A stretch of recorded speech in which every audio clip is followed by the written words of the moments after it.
కొన్నిసార్లు ఎక్కడికి వెళ్ళినా దొరకని ప్రశాంతత మన ఆలోచనలను మార్చుకుంటే దొరకవచ్చు.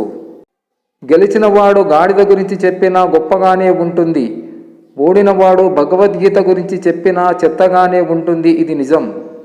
నాన్న నలిగిపోతూనే నడకలు నేర్పగలడు, అలసిపోతూనే అలకలు తీర్చగలడు. ఆరంభంలోనే కాదు, అంతం వరకు. జీవితం గడియారం రెండూ ఒకటే. ఎందుకంటే వేగంగా పరిగెత్తినా ప్రయోజనం ఉండదు, ఒకే చోట ఆగినా ప్రయోజనం ఉండదు. చదువు ఒక్కటే కాదు, పిల్లలకు మానవత్వం కూడా నేర్పాలి. నమ్మిన మనిషి కంటే నమ్మకంగా ఉండే జంతువే మిన్న. మనకి కష్టం వస్తే నవ్వేవారు శత్రువులు, ధైర్యం చెప్పేవారు బంధువులు, కళ్ళని తుడిచేవారు స్నేహితులు, కనపడకుండా కంటతడి పెట్టేవారు తల్లిదండ్రులు.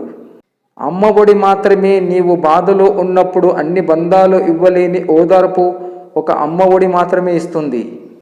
ఆవు ఎంత పవిత్రమైనది, గోవు, గంగ, గాయత్రి ఈ మూడు పవిత్రమైనవి. ఆవును పూజిస్తే 33 కోట్ల దేవతలను పూజించినట్లే.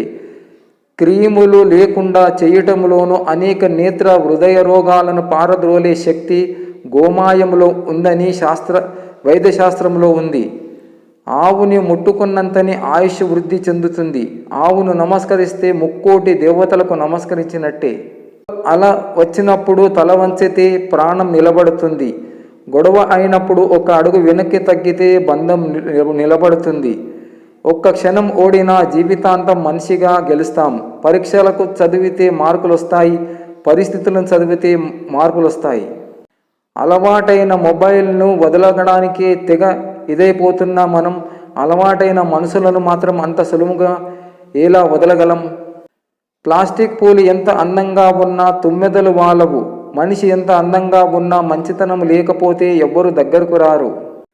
చూసిందల్లా కోరుకోవడం మనసు చేసే పని, రాసుకున్నదే ఇవ్వడం భగవంతుడు చేసే పని.